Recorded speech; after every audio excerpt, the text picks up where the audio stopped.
starter tea, temperature, and utensils.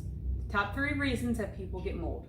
And we're going to start with the order of importance, which is starter tea. What's going on, kombucha heads? My name is Liz, and on this channel I like to help people brew kombucha. So the first thing is your starter tea. So with starter tea, there's 2 things you want to look at. You want to have sufficient starter tea, so enough, and you want to have strong starter tea. So sufficient starter tea would be, for me, that I use, is for a gallon, which right here, this is a gallon jar.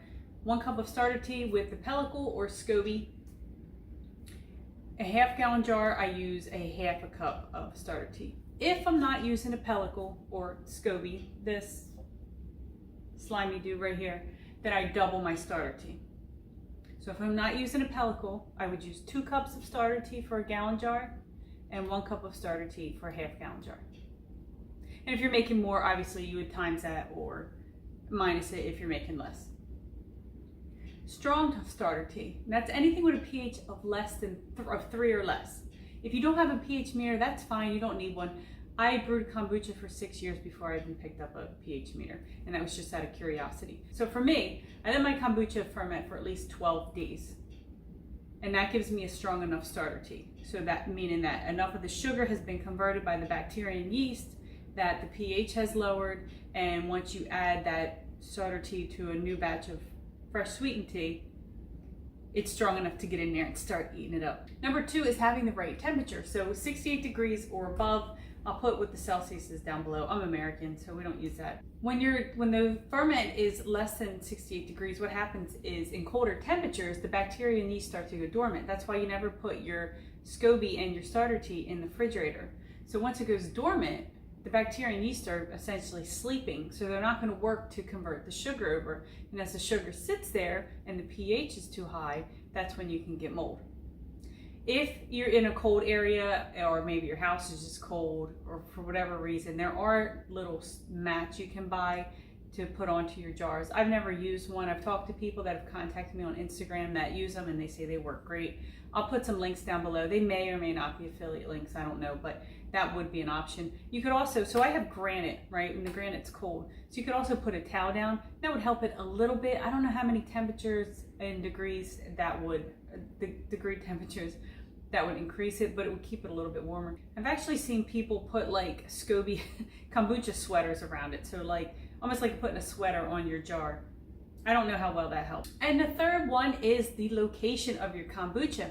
You want it in a dry location with good circulation and the right temperatures, which we've already talked about. Don't put it next to the trash can.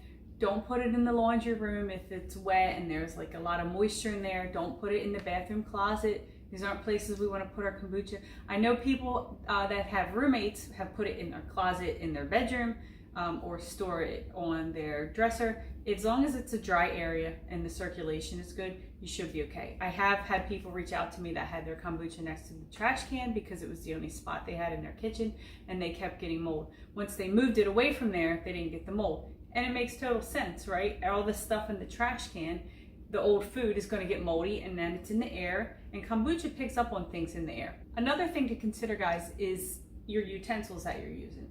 So it's not recommended you use wooden spoons, because when you cook with the wooden spoon, say you're making spaghetti and the sauce gets in the spoon, then it can get stuck in the crevices if it's not cleaned properly.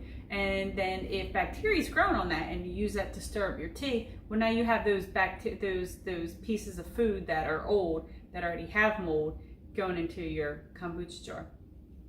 If you use a wooden spoon, just have it designated for making your kombucha.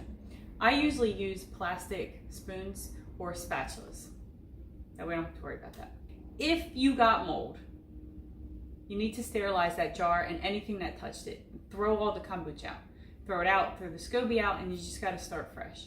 Sanitize it. Most dishwashers sanitize, so you could use that, or just use hot boiling water. If you have questions or want me to look at your SCOBY, feel free to hit me up on Instagram, where you can send me photos and I'll give you feedback. Don't forget to pop that like button. Pop, pop, pop. Check out this video where I go over the 4 most common times people think they have mold on their SCOBY, but they actually don't. I have lots of pictures in there to give you plenty of examples. And down here is a video of the one time I did get mold, and I go over the reason why, which had to do with starter tea, not using enough.